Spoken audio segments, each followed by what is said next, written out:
सुंदर। सभी भक्तों को धन्यवाद कीर्तन में भाग लेने के लिए। अभी हम लोग मंगलाचरण करते हैं। ओम अज्ञानतिमिरन्धस्य ज्ञानांजन शलाकया चक्षुरुन्मीलितं येन तस्मै श्री गुरुवे नमः। श्री चैतन्य मनोभीष्टं स्थापितं येन भूतले स्वयं रूपकदा मह्यं ददाति स्वपदान्तिकं।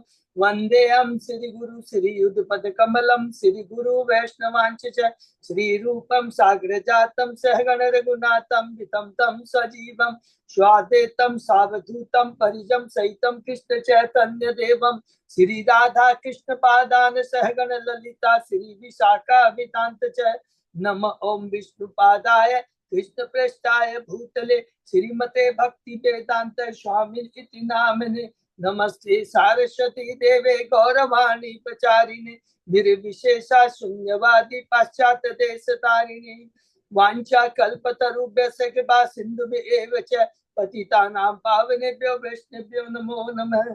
नमो महावदान्याय कृष्ण प्रेम प्रदायते कृष्णाय कृष्ण चैतन्य नामने गौरतिसे नमः। हे कृष्ण करुणा सिंधु दीन बंधु जगतपते गोपेश गोपिका कांत राधा कांत नमस्तुते। तप्त कांचन गौरांगी राधे वृंदावनेश्वरी विश्वानुसुते देवी प्रणमामि हरिप्रिये। नीलांचल निवासाय नित्याय परमात्मने बलभद्र सुभद्रायां जगन्नाथाय ते नमः। जय श्री कृष्ण चैतन्य प्रभु नित्यानंद श्री अद्वैत गदाधर श्रीवासादि गौर भक्त बिंद मुखम करोति वाचालम पंगु लंघे गिरिम यत्कृपातमहं वन्दे श्री गुरुं दीनतारिणं परमानंद माधवम श्री चैतन्येश्वरम। हरे कृष्ण कृष्ण कृष्ण हरे हरे हरे राम राम राम हरे हरे। श्री श्री मंगलाचरण की जय। शिला प्रभुपाद की जय। हरे कृष्णा। आज के इस भागवतम चर्चा में सभी भक्तों का हार्दिक स्वागत है। सभी भक्तों के चरणों में मेरा सादर दंडवत प्रणाम है। राधा माधव राधा गोविंद गुरु परम वैष्णव परम आचार्य की असीम कृपा से हम सब भक्त मिलकर श्री भागवतम के ऊपर चर्चा कर पा रहे हैं। कैंटो 9 के अध्याय 21 में है शीर्षक है भरत का वंश। भरत है दुष्मंत एवं कुशंतला के पुत्र हैं और उन्हीं के वंशावली के बारे में हम चर्चा कर रहे हैं। उसके पहले हम लोगों ने 20 अध्याय कंप्लीट किए। बहुत संक्षेप में दोहराते हैं। प्रथम अध्याय शुरू होता है शीर्षक राजा शुभदुम्न का स्त्री बनना। राजा शुभदुम्न कौन है? ईला है। वो कौन है? वैवस्वत मुनि के पुत्री है और इनका ब्याह किससे हुआ था? चंद्रमा के पुत्र बुद्ध से ब्याह हुआ, जिनसे पुनर्विवाह हुआ, जिनका वर्णन हमने 14वें अध्याय से बहुत डिटेल में पढ़ा है। और इन्हीं से कौन सा वंश शुरू होता है? चंद्र वंश शुरू होता है, क्योंकि ये चंद्रमा के वंश से है। चंद्रमा के पुत्र है बुद्ध, बुद्ध के पुत्र है पुनर्विवाह। दूसरे अध्याय में इन्हीं वैवस्वत मुनि के वंशावली के बारे में हमने पढ़ा। 10 पुत्र है, 3 मुख्य है, इक्ष्वाकु, सरियाती और नभग। तीसरे अध्याय में सरियाती के बारे में पढ़ा। इनकी पुत्री सुकन्या के विवाह कैसे चैन ऋषि से हुआ और इसी सरियाती के 3 पुत्रों में से एक पुत्र आनर्त, उसकी परंपरा में एक पुत्र आते हैं कुकुदमी, जिसकी पुत्री होती रेवती, जिसका ब्याह भगवान बलराम से हुआ। चौथे अध्याय में फिर हम वैवस्वत मुनि के दूसरे पुत्र है विशेष जो है नभग, उनके पुत्र है नाभाग और उनके पुत्र हुए अम्बरीश महाराज और हरि बोल। और अम्बरीश महाराज के बारे में पढ़ा, कितने परम भक्त है और किस प्रकार दुर्वासा मुनि इनके चरणों में अपराध करते हैं, फिर भी क्रोधित नहीं होते हैं। और लेकिन उनको जो दंड मिलता है तो किस प्रकार वो उन्हें क्षमा कर देते हैं। अध्याय 5 के अंदर में दुर्वासा मुनि को जीवन दान की अम्बरीश महाराज देते हैं। 6वें अध्याय में हम लोग प्रवेश करते हैं। एक दूसरे अब तीसरे पुत्र जो है, तीसरे माने 10 में से 3 मुख्य, पहला सरियाती, दूसरा हम लोगों ने पढ़ा नभग के बारे में और तीसरे अब होते इक्ष्वाकु, उनकी परंपरा में आते मंधाता, जिनकी 50 पुत्रियां 3 पुत्र होते हैं और ये 50 पुत्रियां सौभरी मुनि से ब्याही जाती है। कितनी उनकी भौतिक आसक्ति है जिसके बारे में पढ़ा, लेकिन अपनी गलती का बाद में एहसास करते हैं और भगवान की भक्ति करते हैं और उनकी 50 पत्नियां भी अपने पति का अनुगमन करती हुए भगवान के वैकुंठ को प्राप्त होती है। हरि बोल। आगे बढ़ते हैं अध्याय 7 में। उन्हीं राजा मंधाता के जो 3 पुत्र हैं उसमें जो एक पुत्र है पुरुकुस उसकी परंपरा में एक राजा है जिनका नाम है सत्यव्रत और जिसको हम लोग त्रिशंकु भी कहते हैं। और त्रिशंकु की परंपरा में एक राजा आते हैं रोहित। तो अध्याय 8 में आगे बढ़ते हैं इन्हीं रोहित के बारे में। भगवान शीर्षक का भगवान कपिल देव से सगर पुत्रों की। तो रोहित की परंपरा में एक राजा आते हैं जिनका नाम है सगर महाराज के 2 पत्नियां हैं, सुमति और केशिनी। सुमति के जो 100 पुत्र है, किस प्रकार वे अपने पिता इंद्र के द्वारा चुराए गए घोड़ों को खोजने के लिए अपने पिता का आदेश पाकर गंगा सागर में भगवान कपिल के आश्रम में जाते हैं। गलत फहमी में कि कपिल भगवान ने उनके पिता का घोड़ा चुराया है, तो उन पर तो इससे क्या होता है, उनको अपराध लगता है और वो भस्म हो जाते हैं। उसके बाद में सगर की दूसरी पत्नी केशिनी है जिनके वंशज में आते हैं अंशुमान भगवान कपिल के आश्रम में जाता है, उनकी स्तुति करता है। भगवान कपिल प्रसन्न होते हैं और कहते हैं ये चुराया हुआ घोड़ा तुम यहाँ से बेच के चले जाओ और तुम्हारे वंशजों का उद्धार तभी होगा जब माता गंगा इस धरा पर प्रकट होगी। अंशुमन ने बहुत ट्राई किया, नहीं सक्सेस हुआ। अध्याय 9 में प्रवेश करते हैं। अंशुमन के पुत्र दिलीप ने भी प्रयत्न किया, गंगा को लाने में सक्सेस नहीं होता, किंतु अंत में भागीरथ और गंगा को लाने में सक्सेस होते हैं। और किस तरह पूर्वजों को वो अपना उद्धार करता है।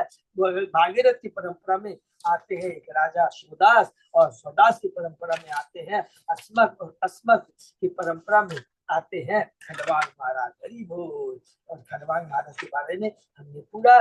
फिर 10वें अध्याय में प्रवेश करते हैं। इन्हीं खंडवांग महाराज की परंपरा में आते राजा रघु, उनके पुत्र अज, और अज के पुत्र होते हैं दशरथ, और दशरथ महाराज के 4 पुत्र हैं भगवान श्री राम, लक्ष्मण, भरत और शत्रुघ्न।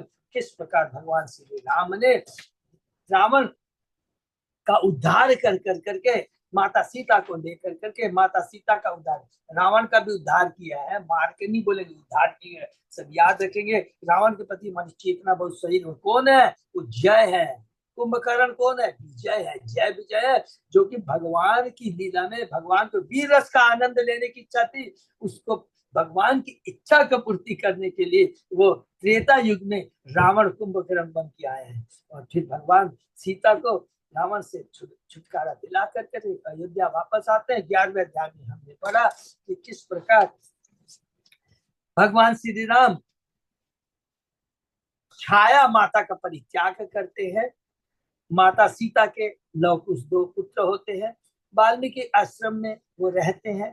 और अंत में हमने पढ़ा कि किस प्रकार भगवान श्री राम अपनी लीला को समेट कर करके अपने अयोध्या धाम में चले जाते हैं। माता सीता के साथ में वो दिव्य आनंद प्रदान करते हैं। 12वें अध्याय में इन्हीं रामचंद्र के पुत्र जो कुश्य की वंशावली में अंतिम राजा आते हैं सूर्यवंश के, जिनका नाम है सुमित्र। और 13वें अध्याय में हमने महाराज नीमी की वंशावली के बारे में पढ़ा। वो भी इक्ष्वाकु के पुत्र है, लेकिन उनकी वंशावली में कौन आते हैं? जनक महाराज, जिनकी पुत्री माता सीता है और जो जिनका ब्याह बाद में भगवान रामचंद्र से हुआ। यहाँ समाप्त होता सूर्यवंश। 14वें अध्याय से चंद्रवंश के बारे में पढ़ा हमने। पुरुरवा के बारे में हमने पढ़ा। शीर्षक क्या है कि ब्रह्मा जी के जो पुत्र हैं अत्रि से 3 पुत्र होते हैं, सोम, दुर्वासा और भगवान दत्तात्रेय। इन्हीं सोम ने अपने ही गुरु बृहस्पति की पत्नी तारा के संग संभोग किया, जिससे बुद्ध नाम का पुत्र हुआ। और यही बुद्ध है जो कि इसने किससे ब्याह किया? इला से, वैवस मुनि से, और उससे उत्पन्न हुए पुरुरवा। और ये पुरुरवा के बारे में हमने बहुत डिटेल में पढ़ा कि किस प्रकार उर्वशी के प्रति आसक्त होते हैं और किस प्रकार उर्वशी उसे ज्ञान प्रदान करती है। उसकी बातों को सुन कर करके उसके बाद में पुरुरवा यज्ञ करके गंधर्व लोक को चले जाते हैं। अध्याय 15 के अंदर में हमने पढ़ा ही पुरुरवा एवं उर्वशी की परंपरा के बारे में, वंश के बारे में। पुरुरवा और उर्वशी के 6 पुत्र होते हैं। तो पुरुरवा के इन 6 पुत्रों में से एक उनकी वंशावली में आते हैं कुशाम्बु, जिनके पुत्र होते हैं गादी। इसको थोड़ा याद रखना है। गादी के पुत्र होती है सत्यवती, और सत्यवती के पुत्र या वो होते जमदाग्नि, और वो कौन है? परशुराम के पिता है, अर्थात जमदाग्नि का पुत्र है परशुराम। और यही गाधी, गाधी की पत्नी अर्थात सत्यवती की माता से उत्पन्न होते हैं विश्वामित्र है। विश्वामित्र गाधी क्षत्रिय है लेकिन विश्वामित्र ब्राह्मण है। इसका कारण हम लोग ने डिटेल में पढ़ा। अध्याय 16 के अंदर में हमने परशुराम के बारे में पढ़ा कि जो कि जमदाग्नि का पुत्र है, किस प्रकार उसने 21 बार अधर्मी क्षत्रियों का खात्मा किया, उनको मारा। और हमने पढ़ा था कारण तृतीय अर्जुन, जिसने उसके पिता परशुराम के पिता जमदग्नि की जो है कामधेनु गाय को चुराया था, उसी के गुस्से में उसने मारा था। और उसके बाद में उसके पिता जमदग्नि ने कहा तुम्हें ऐसा नहीं करना चाहिए था, तब तुम्हें जाओ तीर्थ स्थान में तुम्हें जाना चाहिए था।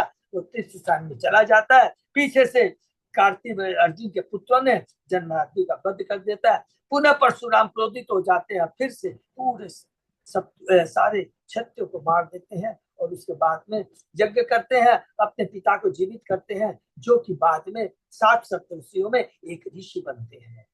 और विश्वामित्र के बारे में पढ़ा, जिनके 100 पुत्र होते हैं, जो कि 50 पुत्र तो अभिशाप मिलने से वो मदेच्छित हो जाते हैं। 17वें अध्याय में हमने पढ़ा पूर्व के पूर्वों की और आगे वंशावली। 6 पुत्र होते हैं, सबसे बड़े पुत्र का नाम है आयु। और उन आयु की परंपरा में सबसे आते हैं नहुष। 18वें अध्याय में हमने पढ़ा शीर्षक का राजा ययाति को यौवन की पूर्णता दो। ये जो पुरुरवा है, जिसका सबसे बड़ा पुत्र आयु है, जिसकी परंपरा के जिसके 5 पुत्र होते हैं, उसमें से एक पुत्र जो होता है नहुष, और नहुष के 6 पुत्र होते हैं। तो कोई कंफ्यूजन नहीं है ना। पुरुरवा का सबसे बड़ा पुत्र आयु, आयु के 5 पुत्र होते हैं, उसमें से एक होता है नहुष, और नहुष के 6 पुत्र होते हैं, जिसमें से एक का नाम है ययाति। तो ययाति के बारे में हमने पढ़ा कि किस प्रकार देवयानी से वो ब्याह करता है, शर्मिष्ठा से वह पुत्र उत्पन्न करता है, अर्थात देवयानी से 2 और ययाति से 3 पुत्र उत्पन्न होते हैं। उसके बारे में हमने ढीला, और किस प्रकार ययाति इतना भोग के प्रति आसक्त रहता है कि अपने शर्मिष्ठा के सबसे छोटे पुत्र पुरु से कहता है कि तू मुझे अपना यौवन दे दो। अपने पिता का आज्ञा पालन करते हुए उसे यौवन मिल जाता है, 1000 वर्षों तक भोग करता है, फिर भी संतुष्ट नहीं होता है। अध्याय 19 में हमने पढ़ा कि 1000 वर्षों तक भोग करने के बाद भी संतुष्ट नहीं होता है। उसको ज्ञान आता है, अपनी पत्नी देवयानी को एक बकरा बकरी की कहानी बताता है। उसके कहानी को सुनकर, उस लीला को सुनकर के देवयानी में परिवर्तन आ जाता है, और वो भी भगवान की भक्ति कर कर कर करके भगवान के दोनों धाम चले जाते, दोनों भगवान की भक्ति करते। बहुत सुंदर यहाँ पर है कि भौतिक आसक्ति कितनी वो होती है, तेज होती है। बड़े से बड़े राजा, बड़े से बड़ा योगी, कौन सा योगी है? शोभरी मुनि। बड़े से बड़े राजा पुरुरवा, बड़े से बड़ा राजा ययाति। ये दुर्गति है, जब तक भगवान की भक्ति नहीं करता है तब तक ये माया किसी को नहीं छोड़ती है। अध्याय 20 में पढ़ते हैं, फिर हमने पढ़ा ययाति का जो सबसे छोटा पुत्र है पुरु, उसकी परंपरा में आते हैं राजा देवी, जिनका पुत्र होता है दुष्मंत। दुष्मंत माता शकुंतला। कौन है शकुंतला? विश्वामित्र और मेनका की पुत्री है। शकुंतला से गंधर्व ब्याह करते हैं और उनसे उत्पन्न होते हैं भरत। 21वें अध्याय में हम लोग भरत के बारे में अपना बहुत डिटेल में पढ़ा है कि थोड़ा सा इसके अंदर में एक चीज और कर लेंगे। भरत की 3 पत्नियां थी, लेकिन तीनों के जो संतान हुई थी भरत के समान योग्य नहीं थी।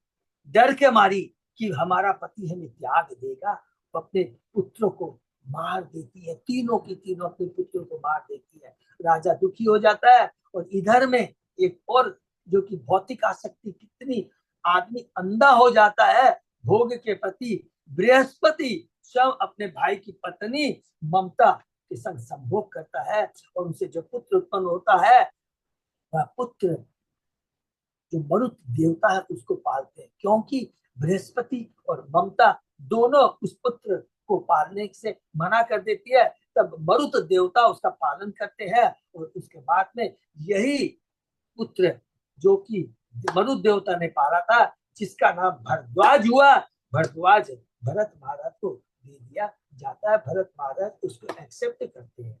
तो 21वें अध्याय में हम लोग प्रवेश करते हैं। शीर्षक है भरत का वंश। भरत के पुत्र हैं भरद्वाज, जो कि हमने 20वें अध्याय में पढ़ा। और उसी की परंपरा में एक राजा आते हैं, रंती देव, भगवान के परम भक्त है, कोई भौतिक आसक्ति नहीं है, जो कुछ भी भगवान की इच्छा से उसे मिल जाता है उसी में संतुष्ट रहता है। एक बार भोजन नहीं मिला, 48 दिनों तक उपवास करता है। 48 दिनों के बाद उन्हें भगवान की कृपा से थोड़ा सा जल और घी तथा दूध से बने कुछ व्यंजन मिलते हैं। किंतु जब वह खाने के अपने परिवार के संग खाने के लिए तैयार रहता है, उसी समय एक ब्राह्मण अतिथि आ जाता है।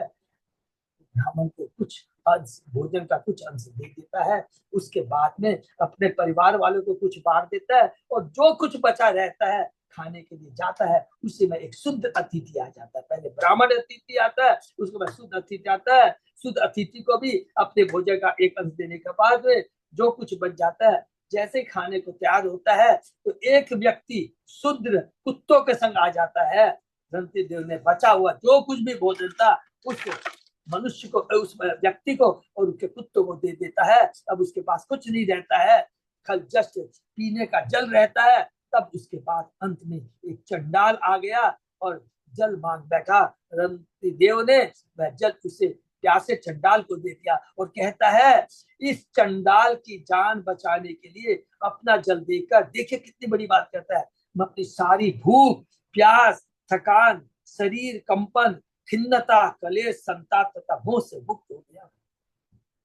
तो उसी समय शिव जी ब्रह्मा जी रंती देव के समक्ष प्रकट होते हैं, क्योंकि वास्तव में वह आए थे रंती देव की परीक्षा लेने के लिए। वही ब्रह्मा और शिव ब्राह्मण, शुद्ध, चंड आदि के रूप में आए थे। लेकिन लास्ट जो श्लोक में बहुत इंपॉर्टेंट बात यहाँ पर सुखदेव गोस्वामी जी प्रभुपाद कहते हैं, रंती देव के पास जब ये देवता प्रकट होते हैं तो रंती देव को इन देवताओं से कोई भौतिक लाभ की इच्छा नहीं थी, कुछ भी नहीं मांगा। उन्होंने क्या किया, उन्हें प्रणाम किया और अपना मन भगवान वासुदेव के चरणों में उन्होंने केंद्रित स्थिर कर दिया। हरि बोल। तो ये रंती देव, इधर रंती देव को देखिए जो भगवान का परम भक्त है, उधर बड़े बड़े योगियों को, राजा को देखिए, वो भौतिक चीजों में सब कुछ है, शांति नहीं है, संतोष नहीं है, लेकिन इसके पास कुछ भी नहीं है फिर भी परम शांति है और सब कुछ त्याग देता है और भगवान के चरणों में अपने मन को, चेतना को स्थिर कर देता है। यहाँ तक हमने पढ़ा, उसके आगे और क्या है चर्चा हम लोग करेंगे। ओम नमो भगवते वासुदेवाय। ओम नमो भगवते वासुदेवाय। ओम नमो भगवते वासुदेवाय। नारायण नमस्कृत्य नरं चैव नरोत्तमं देवी सरस्वती व्यासं ततो जयमुदीरये। नष्प्रायेषु अभद्रेषु नित्यं भागवत सेवया भगवती उत्तम श्लोके भक्ति भवति नैष्ठिकी। कृष्णाय वासुदेवाय देवकी नंदनाय च नंद गोप कुमाराय गोविंदाय नमो नमः। आराधयो भगवान ब्रजेश तनय ततदाम वृंदावनम रमया काचित् उपासना व्रजवधू वर्गेण्य कल्पिता। श्रीमद्भागवतम प्रमाणम अमलम प्रेमापुभक्तो महान। श्री चैतन्य महाप्रभो मतमिदं तत् आदरो न पर। हरे कृष्ण कृष्ण कृष्ण हरे हरे, हरे राम राम राम हरे हरे। कैंटो 9 अध्याय 21, शीर्षक भरत महाराज का वंश, श्लोक नंबर 17। बहुत बहुत धन्यवाद। अच्युत दास। इस श्लोक नंबर शुरू करते हैं। ईश्वर आम्बलमनम चित्तम कुर्वतो अनन्य राधस माया गुणमयी राजन स्वप्नवत तत्यलीयत। हे महाराज परीक्षित, चूंकि राजा रंती देव शुद्ध भक्त, सदा कृष्ण भावनाविद तथा पूर्ण रूपे निष्काम था, अतः भगवान की माया उनके समक्ष प्रकट नहीं हो सकी। हरि बोल। उल्टे माया सप्त के साथ पूरी तरह नष्ट हो गई। हरि बोल। जैसा कि कहा गया है, कृष्ण सूर्य सम, माया है अंधकार, जहाँ कृष्ण तहाँ नहीं माया अधिकार।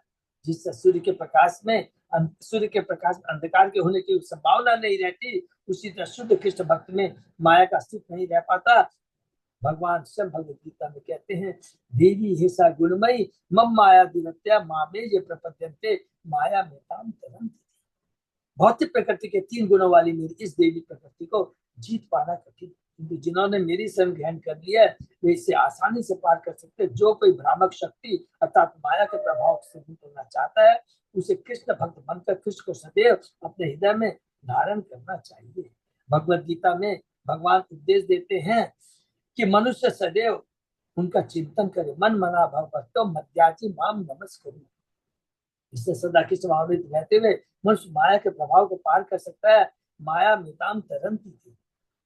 चूंकि रंती देव कृष्ण भक्त थे, अतः वे माया के वशीभूत नहीं थे। इस प्रसंग में स्वप्नवत शब्द महत्वपूर्ण है, चूंकि भौतिक जगत में मन भौतिक कार्य में मग्न रहता है, तो सो जाने पर स्वप्न बहुत से विरोधी कार्य दिखते हैं, किंतु जब मनुष्य जगता है तो ये सारे कार्य मन में समा जाते हैं। उसी प्रकार जब तक मनुष्य माया के वश में रहता है, तब तक वह नाना प्रकार की योजनाएं एवं कार्यक्रम बनाता है, बहुत सारी योजनाएं बनाता है, किंतु कृष्ण भक्त होने पर स्वप्न जैसी योजना स्वतः दूर हो जाती है। तो जो कृष्ण का भक्त है तो वो क्या है, ये सब भ्रम, ये योजनाएं अपने आप दूर हो जाती है, क्योंकि ये 3 गुणों के प्रभाव से आती है। और भगवान का जो शुद्ध भक्त हो 3 गुणों से ऊपर होता है। तत्प्रसंग अनुभावे न रंति देव अनुवर्तिन अभवन योगिन सर्वे नारायण परायण। हरि बोल। जिन लोगों ने राजा रंति देव के सिद्धांतों का पालन किया, उन सबों को उनकी कृपा प्राप्त हुई और भगवान नारायण के शुद्ध भक्त बन गए। इस तरह सभी श्रेष्ठ योगी बन गए। शुद्ध भक्तों का संग, हमेशा शुद्ध भक्तों का संग करना चाहिए, क्योंकि रंति देव परम योगी है। योगी नाम अपनी सर्वे श्रेष्ठ योगी जन भक्त होते हैं, जिसकी पुष्टि भगवान सम भगवद गीता में करते हैं। योगी नाम अपने सर्वेशा मत गति अंतरात्मना श्रद्धावान भस्ते यो माम सर्वे युक्त तपो मत है। समस्त योगियों में से जो योगी श्रद्धा पूर्वक मेरी दिव्य भक्ति में रहते हुए मेरी पूजा करता है, वह योग में मुझसे बड़ी बातें युक्त हो जाता है और सबों में उच्च होता है। सर्वश्रेष्ठ योगी वह जो निरंतर अपने धर्म में भगवान का चिंतन करता है। चूंकि रंतिदेव राज्य के प्रमुख कार्यकारी और राजा थे, अतः राज्य के सारे निवासी राजा के दिव्य संसर्ग से भगवान के भक्त बन गए। शुद्ध भक्त का यह प्रभाव है। यदि एक भी शुद्ध भक्त हो तो उसकी संगति से सैकड़ों हजार शुद्ध भक्त बन सकते हैं। हरि बोल। श्री भक्ति विनोद ठाकुर ने कहा है कि वैष्णव जितने भक्त बनाता है उसी के अनुपात में वह महान होता है। हरि बोल। वैष्णव बागजाल से नहीं, अभी तो अपने द्वारा बनाएगा भक्त भक्ति संख्या से श्रेष्ठ बनता है। यहाँ पर रंति देवानुवर्तिना है। सब इस बात का सूचक कि रंति देव के अफसर मित्र परिजन तथा प्रजा उनके संसर्ग से उच्च कोटि के वैष्णव बन गए। हरि बोल। और यही बात हमने किसके लिए पढ़ा था, अम्बरीश महाराज के लिए पढ़ा था। हरि बोल। उनकी प्रजा में कोई भौतिक आसक्ति नहीं थी। ये होता शुद्ध भक्तों का संग का प्रभाव, आध्यात्मिक प्रभाव। दूसरे शब्दों में यहाँ पर रंति देव के महाभागवत अर्थात प्रथम श्रेणी के भक्त होने की पुष्टि की गई है। महत सेवा द्वार बाहुर मुक्ति। मनुष्य को ऐसे महात्माओं की सेवा करनी चाहिए, क्योंकि तब उसे स्वतः भवबंधन से मुक्त होने का लक्ष्य प्राप्त हो जाएगा। श्री भक्त नरोत्तम दास ठाकुर ने यह भी कहा है, छाड़िया वैष्णव सेवा निस्तार पाए छे केवल। मनुष्य को अपने प्रयत्न से मुक्ति लाभ नहीं होता, किंतु यदि वह शुद्ध वैष्णव की अधीनता स्वीकार कर ले तो मुक्ति का द्वार खुल जाता है। गर्गात शिनी ततो गार्य छत्रात ब्रह्म ही अवर्ततः दुरितक्षयो महावीर्यात् तस्य त्रयारुणि कवि पुष्पकारुणि इति अत्र ये ब्राह्मण गतिम ब्राह्मण गतिं गता बृहत बृहत बृहत तस्य पुत्रो अभूत अस्ति यत् हस्तिनापुरम। गर्ग से सीनी नामक पुत्र उत्पन्न हुआ जिसका पुत्र गार्य हुआ। यद्यपि गार्य क्षत्रिय था किंतु उससे ब्राह्मण कुल के पुत्र महावीर का पुत्र दुरितक्ष हुआ जिसके 3 पुत्र है, त्रयारुणी, कवि तथा पुष्पकारुणी। यद्यपि दुरितक्षय के ये पुत्र क्षत्रिय कुल में उत्पन्न थे किंतु उन्हें भी ब्राह्मण पद प्राप्त हुआ। चातुर्मय मयाष्टक गुण कर्म विभाग से भले ही वो क्षत्रिय का पुत्र हो लेकिन अगर उसमें ब्राह्मण के गुण है तो वो ब्राह्मण का पद प्राप्त करता है। बृहत क्षेत्र का एक पुत्र हस्ती था जिसने हस्तिनापुर नामक नगर आज की नई दिल्ली की स्थापना की। तो हस्तिनापुर जो कि सबको समझ में आ गया, 5 ब्राह्मण पांडव की जो राज, तो आज वो दिल्ली जो है वही हस्तिनापुर थी। अजमीरो द्विमीड़ च पुरु पुरुमीड़ च हस्तिन अजमीडस्य वंश्यास्यु प्रिय मेधादयो द्विजा। राजा हस्ती के 3 पुत्र हुए जिनके नाम थे अजमीर, द्विमीर तथा पुरुमीर। अजमीर के वंशजों में प्रिय मेध प्रमुख था और उन सबों ने ब्राह्मण पद प्राप्त किया। इन श्लोक में ऐसा प्रमाण मिलता है जो भगवत गीता के इस कथन की पुष्टि करता है कि समाज में के वर्ण ब्राह्मण, क्षत्रिय, वैश्य, शूद्र गुणों तथा कर्मों के आधार पर परिगणित होते हैं। गुण कर्म विभाग से क्षत्रिय वर्ण के अजमेर के सभी वंशज ब्राह्मण बन गए जबकि वो क्षत्रिय था। ऐसा उनके गुणों तथा कर्मों के आधार पर। इसी प्रकार कभी के ब्राह्मण या क्षत्रिय के पुत्र वैश्य बन जाते हैं। ब्राह्मणाम वैश्यताम तथा जब क्षत्रिय या ब्राह्मण वैश्य के व्यवसाय कर्म को जब क्षत्रिय या ब्राह्मण वैश्य के विचार का कर्म को ध्यान करता है कृष्ण गो रक्षा वाणिज्यम तो वह निश्चित रूप से वैश्य गिना जाता है। दूसरी ओर वैश्य कुल में उत्पन्न व्यक्ति अपने व्यवसाय से ब्राह्मण बन सकता है। इसकी पुष्टि नारद मुनि ने की। यस्य लक्षणम यत लक्षणम उक्तम। विविध वर्णों के सदस्यों की पुष्टि उनके लक्षणों से नहीं से की जानी चाहिए, जन्म से नहीं। जन्म महत्व नहीं, गुण आवश्यक है। बार बार उपाधि हमें तात्पर्य बताते रहते हैं। अजमिडात ब्रियशिशु बृहदिषु तस्य पुत्रो बृहद धनु बृहद काय तथा तस्य पुत्र आशीत जयद्रथ। अजमेर का पुत्र बृहदिषु था, बृहदिषु का पुत्र बृहद धनु था, बृहद धनु का पुत्र बृहद काय था, बृहद काय से जयद्रथ नामक पुत्र हुआ। तत्सुतो विशदः तस्य स्ये नजीत समजायत रुचिराश्व दृढ़हनु काश्यो वत्स तत्सुता। जयद्रथ का पुत्र विशद था और उसका पुत्र स्नेहजीत था। स्नेहजीत के पुत्रों के नाम थे रुचिराश्व, दृढ़हनु, काश्य तथा वत्स। रुचिराश्व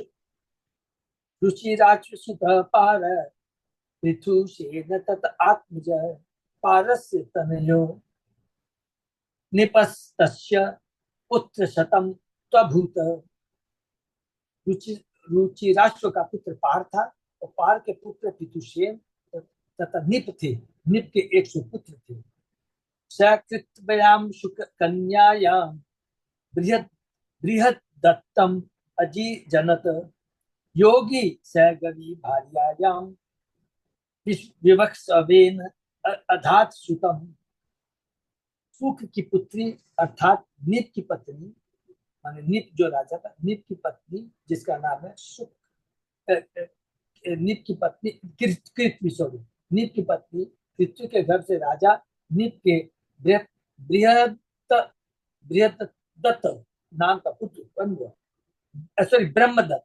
ब्रह्मदत्त महान योगी था। उसकी पत्नी सरस्वती के घर से विवक्ष नाम का पुत्र उत्पन्न हुआ। यहाँ पर जिस सुख का वर्णन है वह भागवत के वक्ता सुखदेव गोस्वामी से भिन्न है। हरि बोल, ये सब याद रखना। व्यासदेव के पुत्र सुखदेव गोस्वामी का वर्णन बृहत्वर्त पुराण में विस्तार से पाया जाता है। उसमें बताया गया कि व्यासदेव ने जाबाली की पुत्री को अपनी पत्नी बनाया और दोनों ने अनेक वर्षों तक इकट्ठे तपस्या की। जब व्यासदेव के बीच से उसे गर्भ रह गया। यह बालक अपनी माता के गर्भ में 12 वर्षों तक रहा, और जब पिता ने बालक से गर्भ के बाहर आने के लिए कहा तो उसने उत्तर दिया कि वह तब तक बाहर नहीं आएगा जब तक उसे माया के प्रभाव से पूरी तरह मुक्त न कर दिया जाए। तब व्यासदेव ने बालक को आश्वस्त दिया कि वह माया से पूरी तरह मुक्त हो जाएगा, किंतु बालक को विश्वास नहीं हुआ क्योंकि पिता अब भी अपनी पत्नी तथा बच्चों में लिप्त था। तब व्यासदेव द्वारका गए और भगवान को अपनी समस्या बताई। व्यासदेव की प्रार्थना पर भगवान उनकी कुटिया में आए और गर्भस्थ बालक को आश्वस्त किया कि वह माया से मुक्त रहेगा। हरि बोल। कितना सुंदर, स्वयं भगवान आते हैं। इस पर बालक गर्भ से बाहर आया और तुरंत ही परिव्राजकाचार्य के रूप में घर से बाहर चला गया। जब पिता व्याकुल होकर अपने साधु पुत्र सुखदेव गोस्वामी का पीछा करने लगा, उसके साधु पुत्र ने एक दूसरा नकली सुखदेव उत्पन्न कर दिया जो बाद में गृहस्थ बना। इस श्लोक में वर्णित शुक कन्या इसी नकली सुखदेव की कन्या थी। मूल सुखदेव तो आजीवन ब्रह्मचारी थे। बहुत सुंदर बात है, देखिए कितनी सुंदर सुंदर प्रभुपाद जी कहाँ से लाके हम लोग को क्लियर कर देते हैं। तो ये जो सुख की है, यहाँ पर ये जो सुख कन्या है, सुख जो कृत्वी, सुख की कन्या कौन है? जो कृत्वी, जो निप की पत्नी बनती है। तो ये जो कृत्वी है, ये उस सुखदेव गोस्वामी की पत्नी नहीं है, ये तो क्या है? नकली सुख की पत्नी है। कृत्वी और उसके पति है निप, और उनसे पुत्र होते हैं ब्रह्मतत्व। ठीक है। जगिष्य उपदेशेन योग तंत्रम चकारः उदक्षेन तस्मात् भल्लाटो भारती शोभा। जगिष्य ऋषि के उपदेशानुसार विश्वक्षेन ने योग पद्धति का विस्तृत वर्णन संकलित किया। विश्वक्षेन से उदक्षेन उत्पन्न हुआ और उदक्षेन से भलाट, ये सभी पुत्र बृहदीषु के वंशज थे। यदि नरो द्विमीडस्य कृतिमान ततसुत स्मृतः नाम ना सत्यधिति तस्य दृढ़नेमि सुपाशर्वकृत। द्विमीड का पुत्र यविनर था और उसका पुत्र कृतिमान था। कृतिमान का पुत्र सत्यधीति के नाम से विख्यात था। सत्यधीति से दृढ़नेमि नामक का पुत्र हुआ जो सुपाशर्व का पिता बना। सुपाशर्वात् सुमति तस्य पुत्र सन्नति नाम ततः कृति हिरण्य नाभात ये योगाम प्राप्ति जग्गो स्म शतः संहिता प्राच्य सामनाम वे नीपो ही उद्ग्रायुद ततः तस्य क्षेम्य शुवीरो अथ शुवीरस्य रिपुंजय। सुपार्श्व से सुमति नाम का पुत्र, सुमति से संति नाम से कृति उत्पन्न हुआ जिसने ब्रह्मा से योग शक्ति प्राप्त की, और सामवेद से प्राच्य शाम नामक श्लोकों की 6 संहिताएं पढ़ाई। कृति का पुत्र दीप था जो भी पीछे हमने पढ़ा। नीप का पुत्र उदग्रायुध हुआ, उदग्रायुध का पुत्र क्षेम हुआ, क्षेम से सुवीर नामक पुत्र हुआ तथा सुवीर का पुत्र रिपुंज था। ततो बहुरथो नाम पुरुमीडो अप्रजो अभवत नलिन्याम अजमीडस्य नीला शांति तु तत्सुत। रिपुंज का पुत्र बहुरथ हुआ, पुरुमीड निसंतान था। अजमीर को अपनी पत्नी नलिनी से नील नामक पुत्र की प्राप्ति हुई। नील का पुत्र शांति था। शांतेषु शांति तत्पुत्र पुरुषो अर्क तत् अभवत भमर्याश्व तनय तस्य पंच आसन मुद्गलादयः यविनरो बृहदीश्व काम्पिल संजय सुता भमर्याश्व प्राह पुत्रा में पंचानाम रक्षणाय हि विश्याणाम अलम इमे इति पंचाल संहिता मुद्गलात ब्रह्म निर्वृत्तम गोत्रम बोधगल्य संगीतम।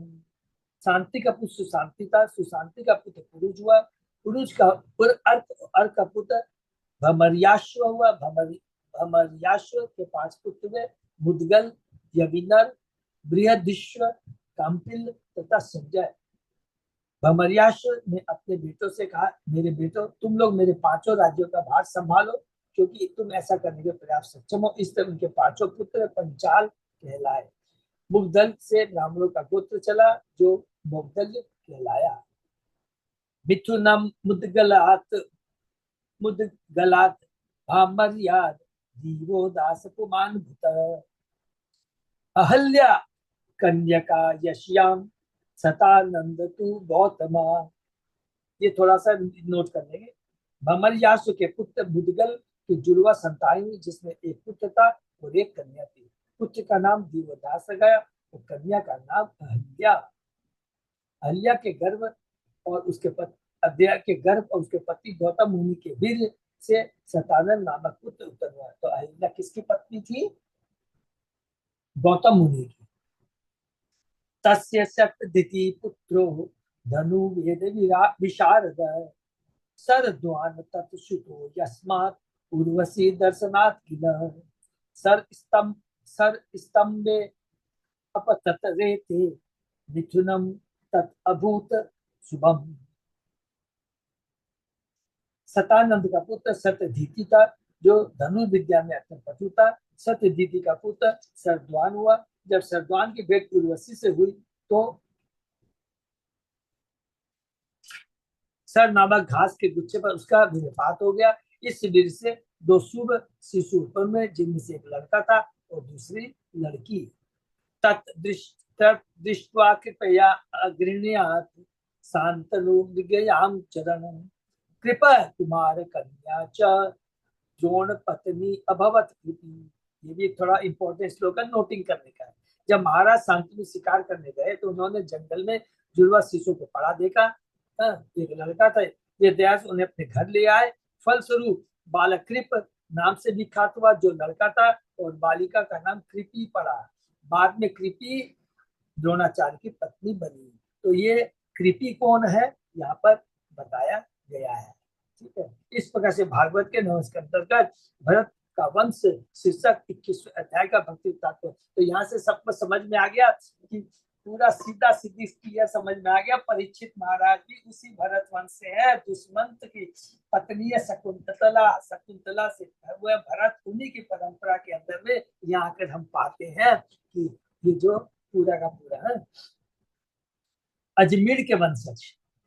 अध्याय 22। इस अध्याय में दिवोदास के वंशजों का वर्णन है, साथ ही वृक्षवंशी जरासंध तथा दुर्योधन अर्जुन आदि का वर्णन हुआ है। दिवोदास का पुत्र नित्यायु था, जिसके 4 पुत्र हुए, चैवन, सुदा, सहदेव तथा सोमक। सोमक के 100 पुत्र हुए, जिसमें सबसे छोटा त्रिशत तथा जिससे ध्रुपद उत्पन्न हुआ। ध्रुपद की पुत्री द्रौपदी थी।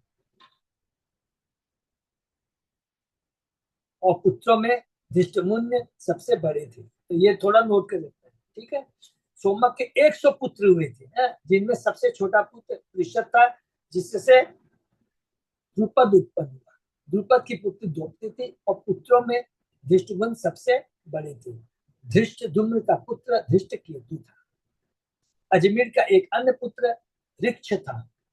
ऋक्ष का पुत्र संवरण हुआ। संवरण से कुरु हुआ, तो कुरुक्षेत्र का राजा बना। कुरु के 4 पुत्र थे, परीक्षित, सुधनु, जहनु तथा निषद। सुधनु के वंश में सुहोत्र, चैवन, कृति तथा उपचरीय बसु हुए। उपचरीय बसु के पुत्रों में वियद्रथ, कुशाम्ब, मत्स्य, प्रत्यग्र तथा चेदिप। चेदी राज्य के राजा बने। ये भी बहुत इंपोर्टेंट। चेदी बृहद्रथ के वंश में कुशाग्र, ऋषभ, सत्यहित, पुष्पवान तथा जहनु हुए। बृहद्रथ की दूसरी पत्नी की कुक्षी से जरासंध हुआ। ये बहुत इंपॉर्टेंट है। उसके बाद सहदेव, सोमापी तथा सुतवा हुआ। कुरुपुत्र परीक्षित निसंतान रहा। जहनु के वंशजों में सूरत, विदुरथ, सार्वभौम, जयसेन, राधिक, अयुतायु, अक्रोधन, देवातिथि, ऋक्ष, दिलीप तथा प्रतीप। प्रतीप के पुत्र थे देवापी, शांतनु तथा वाहलु। देवापी के जंगल चले जाने पर उसका छोटा शांतनु राजा हुआ। छोटा होने के कारण शांतनु राजसेनाधिकारी नहीं था, किंतु उसने बड़े भाई की कोई परवाह नहीं। फलस्वरूप 12 वर्ष तक तो वर्षा नहीं, अतः ब्राह्मणों के कहने पर शांतनु देवापी को राज्य लौटाने को तैयार हो गया। लेकिन शांतनु के मंत्री की चाल से देवापी राजा होने के अयोग्य हो गया। इसलिए शांतनु ने पुनः राज्यभार ग्रहण किया और तब उसने उसके राज्यकाल में ठीक से वर्षा हुई। देवापी अपनी योग शक्ति से आज भी कलाब ग्राम नामक गांव में रहता है। इस कलयुग में जब सोम के वंशज जो चंद्रवंशी कहलाते हैं मर जाएंगे तो सतयुग के प्रारंभ में देवापी पुनः सोम वंश की स्थापना करेगा। ये बहुत इंपॉर्टेंट पॉइंट है, नोट कर लीजिए। शांतनु की पत्नी गंगा ने भीष्म को जन्म दिया है, तो ये भी पूरा ध्यान में रखना है। यहाँ से पूरा हमारे पांडव का पूरा वंश वगैरह किस तरह शांतनु आए, शांतनु से भीष्म, बहुत अलग अलग पांडु जो ये भीष्म 12 महाजनों में एक है। शांतनु के 2 पुत्र भी हुए, चित्रांग तथा विचित्र विजय। बस इसको सब नोट करते चले जाएंगे तब पूरा हमको समझ में आएगा कैसे पांडु आया, कैसे धृतराष्ट्र आया, फिर उनकी वंशावली है। चित्रांग तथा विचित्र विजय ये सत्यवती के गर्भ से शांतनु के वीर से उत्पन्न हुए थे। पराशर के वीर से सत्यवती के गर्भ से व्यासदेव ने जन्म लिया। व्यासदेव ने भागवत की कथा अपने पुत्र सुखदेव से कही। विचर्यत की 2 पत्नियां थी तथा उनकी दासी से व्यासदेव ने धृतराष्ट्र, पांडु तथा विदुर को जन्म दिया। पूरा चार्ट बना लेंगे। धृतराष्ट्र के दुर्योधन आदि 100 पुत्र हुए तथा दुःशला नाम की एक कन्या हुई। पांडु के 5 पुत्र थे जिसमें युधिष्ठिर प्रमुख थे और इन 5 में से द्रौपदी ने एक पुत्र उत्पन्न किया। द्रौपदी के 5 पुत्र के नाम थे प्रतिविंध्य, सुतसेन, सुतकीर्ति, शतानी, शुतकर्मा। इन पांच पुत्रों के अतिरिक्त पांडव की अन्य पत्नियों से भी कई पुत्र हुए, यथा देवक, घटोत्कच, सर्वगत, सुहोत्र, नरमित, ईरावान, भद्रुवाहन तथा अभिमन्यु। अभिमन्यु से महाराज परीक्षित उत्पन्न हुए और परीक्षित से 4 पुत्र हुए, जन्मेजय, सुतसेन, भीमसेन तथा उग्रसेन। और जन्मेजय के बारे में हमने बहुत डिटेल में पढ़ा है, सबको याद है ना। कैंटो 1 के हम लोगों ने लास्ट अध्याय में कि जब परीक्षित महाराज को सर्प काट देता है तो जन्मेजय राजा होता है, सब सर्पों को मारना शुरू कर देता है। तो अरे भाई, एक सर्प ने तुम्हारे पिता को डसाया तो सबको क्यों मारते? बहुत सुंदर, यही वही जन्मेजय राजा। इसके बाद सुखदेव गोस्वामी ने पांडु के भावी पुत्रों का वर्णन किया।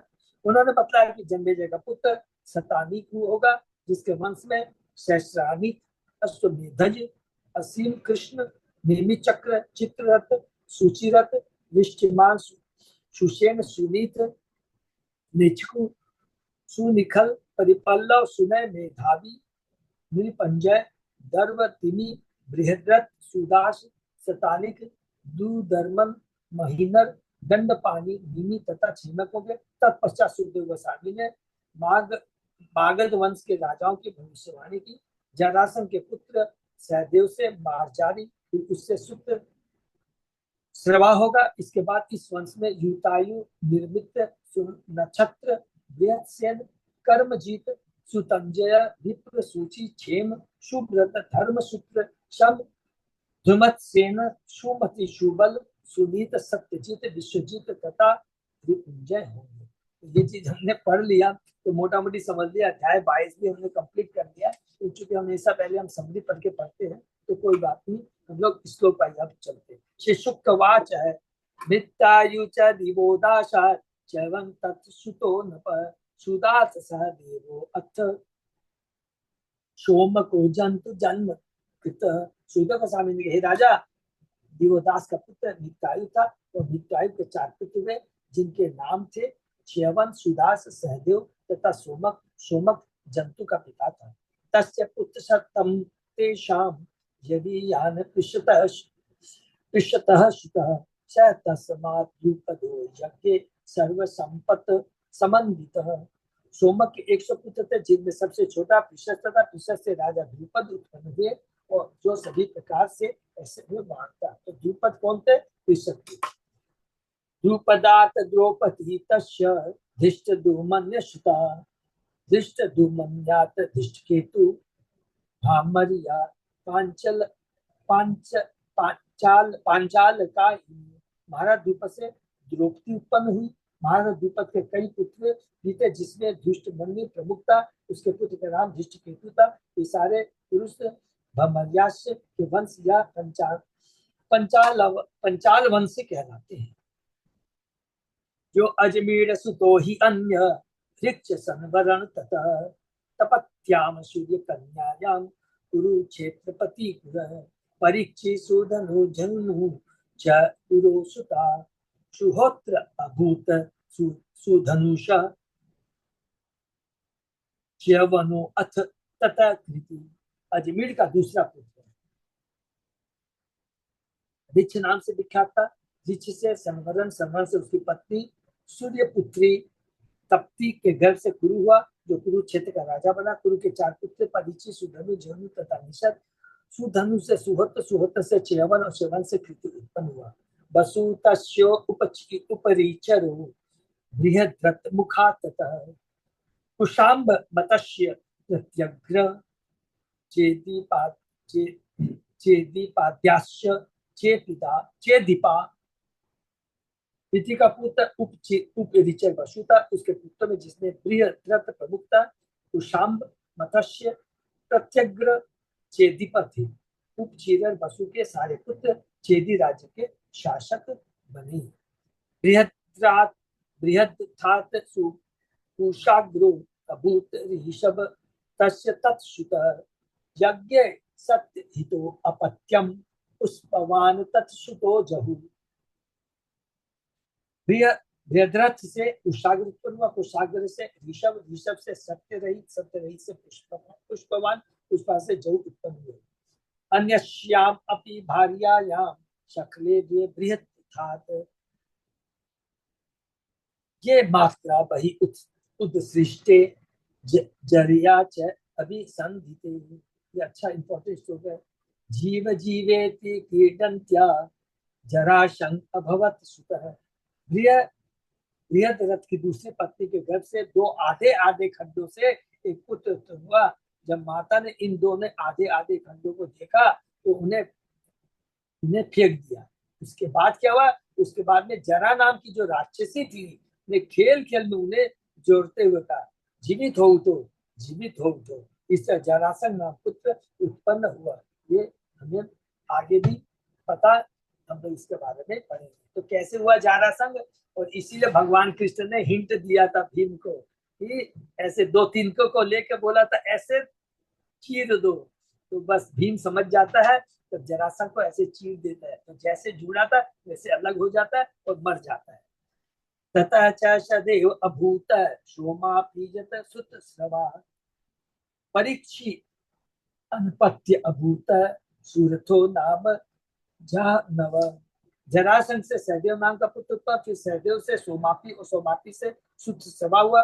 कुरु के पुत्र परीक्षि के कोई पुत्र नहीं था, किंतु कुरुपुत्र जहन्नु के एक पुत्र था जिसका नाम सूरथ था। ततो विदुर तस्मात् सार्वभौम ततः अभवत जयसेन तत्तन्यो राधिको अत अयुतायु अभूत। सूरत के विदुरथ नाम का पुत्र उत्पन्न हुआ और विदुरथ से सार्वभौम हुआ। सार्वभौम से जयसेन, जयसेन से राधिक तथा राधिक से अयुतायु उत्पन्न हुआ। ततः च अक्रोधन तस्मात् देवातिथि अमुष्य च ऋक्ष तस्य दिलीपो अभूत प्रतीप तस्य चात्मजा। अयुतायु का पुत्र अक्रोधन, अक्रोधन का देवातिथि, देवातिथि का ऋक्ष, ऋक्ष का दिलीप और दिलीप का पुत्र प्रतीप हुआ। देवापि शांतनूतस्य बाहरीक इति च आत्मजा पितृराज्यं परित्यज्य देवापि तु वनं गतः अभवत् शान्तनु राजा प्राक महाभीष संहित यम यम कराभ्याम स्पृशति जीर्णं यौवनम् एतिश। प्रतीप के 3 पुत्र थे, देवापी, शांतनु तथा बाहुली। देवापी अपने पिता का राज्य का जंगल चला गया, तो जो शांतनु राजा हुआ, शांतनु अपने पूर्व जन्म में महाभीष नाम से विख्यात था। उसमें किसी का भी अपने हाथों से स्पर्श द्वारा बूढ़े से जवान में बदलने की शक्ति थी। शांति आपनोति आपनोति च च एव अग्रयाम कर्मणा तेन शांतनु क्षमा द्वास तत्राचे न वर्ष यदा विभु शांतनु ब्राह्मणे उक्त परिवेता अयम मयम अग्रभुक राज्यम देहि अग्रजाय आशु पुरराष्ट्र विविध विविध विविध गए। चूंकि यह राजा अपने हाथ से स्पर्श मात्र से सबों की इंद्र तृप्ति करके सुखी बनाने में समर्थ, इसलिए इसका नाम शांतनु था। एक बार जब राज्य में 12 वर्ष तक वर्षा नहीं हुई तो राजा ने विद्वान भाव से परामर्श किया। उन्होंने कहा, तुम अपने बड़े भाई की संपत्ति भोगने के दोषी हो, तो अपने राज्य तथा घर की उन्नति के लिए ये राज्य उसे लौटा दो। तो शांतनु पुनः अपने बड़े भाई के होते हुए कोई न तो राजा बन सकता है, न अग्निहोत्र यज्ञ संपन्न कर सकता है, अन्यथा वह परिवेता कहलाता है। ये थोड़ी इंपॉर्टेंट बात है जानने के लिए, नॉलेज पर्पज के लिए। एवं उक्तो द्विजे ज्येष्ठम छंदयाम छंदयाम आससो अब्रवीत तत्मन्ति प्रहिते विप्रे वेदात विभ्रंसितो गिरा वेदवादातिवादान वादान वेतदा देवो ववसः देवापि योगम आस्थाय कलाप ग्रामम आश्रित। जब ब्राह्मणों ने यह कहा तो महाराज शांतनु जंगल चला गया और उसने अपने बड़े भाई देवापी से प्रार्थना की कि वह राज्य का भार ग्रहण करे, क्योंकि प्रजा का पालन करना राज्य का धर्म है। किंतु इसके पूर्व शांतनु के मंत्री अश्ववार ने कुछ ब्राह्मणों को फुसलाकर देवापी से वेदों के आदेशों का उल्लंघन करने के लिए प्रेरित किया, जिससे वह शासक पद से अयोग्य हो गया था। ब्राह्मण ने देवापी को वैदिक सिद्धांतों के मार्ग से विनिश्चित कर दिया था। अतः जब शांतनु ने शासक पद ग्रहण करने के लिए कहा तो उसने मना कर दिया। उल्टे वह वैदिक सिद्धांतों की निंदा करने लगा, अतः पतित हो गया। ऐसी परिस्थिति में शांतनु पुनः राजा बन गया और इंद्र ने प्रसन्न होकर वर्षा के बाद में देवापी ने अपने मंत्र तथा इंद्रियों का दमन करने के लिए योग मार्ग का अनुसरण किया और वह कलापग्राम नामक गांव में चला गया, जहां वह अभी भी जीवित है। सोमवन से कलो नष्टे घृतादो स्थापयिष्यति बाहु किलात सोन्दतो अभूत भूरि भूरिश्वाततः चलश्च शान्तनो आसीत् गंगायाम भीष्म आत्मवान सर्वधर्म विदाम श्रेष्ठ महाभागवत कवि। इस कलयुग में सोम वंश के समाप्त होने पर और अगले सतयुग के प्रारंभ में देवापी पुनः इस संसार में सोम वंश की स्थापना करेगा। ये बहुत इंपॉर्टेंट है। शांतनु के भाई देवापी बाहुलुक से सोमदत्त नामक पुत्र उत्पन्न हुआ, जिसके 3 पुत्र में भूरि भूरिश्वर तथा शब्द। शांतनु की दूसरी पत्नी गंगा के गर्भ से भीष्म उत्पन्न हुआ, जो स्वरूप सिद्ध सभी धार्मिक व्यक्तियों में श्रेष्ठ महान भक्त एवं विद्वान था। वीरयुत अग्रणीयेन रामोऽपि युधि तोषितः शांतनु दास कन्यायां यज्ञे चित्रांगद सुतः चिंतागत सुतः। भीष्मदेव सारे योद्धाओं में सर्वश्रेष्ठ था। जब उसने भगवान परशुराम को युद्ध में हरा दिया तो परशुराम उसके साथ संतुष्ट है। शांतनु के वीर से धीवर की कन्या सत्यवती के गर्भ से चित्रांगद ने जन्म दिया। सत्यवती वास्तव में उपरिचर बसु की पुत्री थी, जो मत्स्य गर्भा नामक मछुआरी से गर्भ से उत्पन्न हुई। यह सत्यवती के बारे में बताया गया वास्तव में। बाद में सती का पालन एक मछुआरे ने किया। परशुराम तथा भीष्मदेव में जो युद्ध हुआ वह काशीराज की 3 कन्याओं अंबिका, अंबालिका और अंबा को लेकर हुआ, क्योंकि भीष्मदेव ने अपने भाई विचित्रवीर के लिए इन तीनों कन्याओं का अपहरण किया था।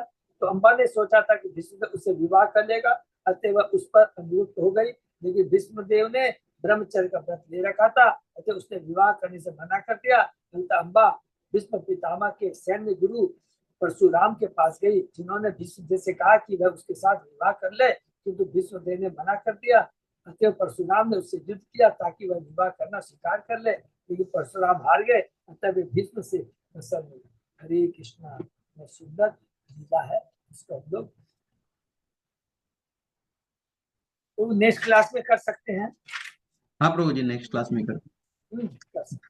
तो यहाँ पर देखिए कितना है, कितना सुंदर है। भागवतम से इतनी पर हमें जानकारी मिलती है और बाकी कहाँ मिलेगी।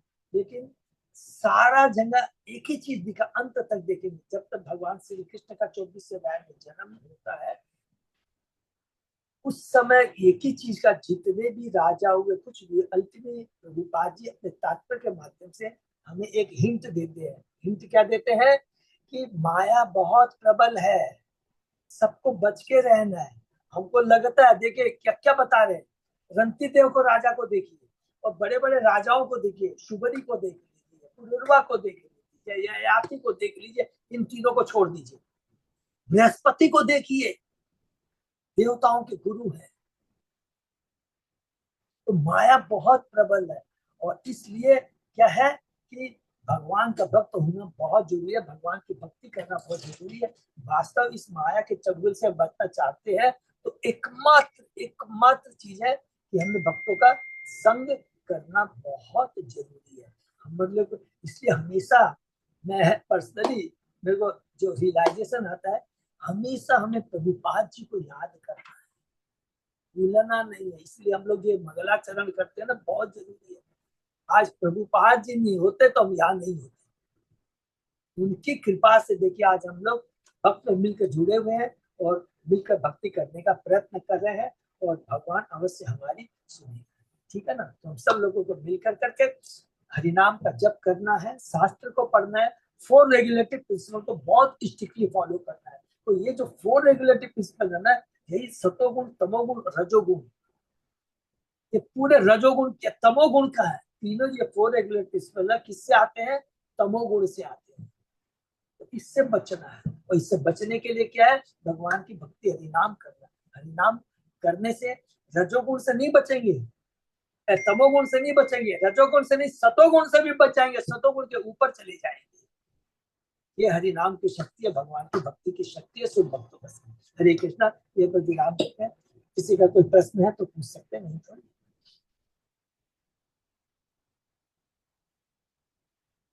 बहुत बहुत धन्यवाद सभी भक्तों को। अच्युत अजय दास प्रभु।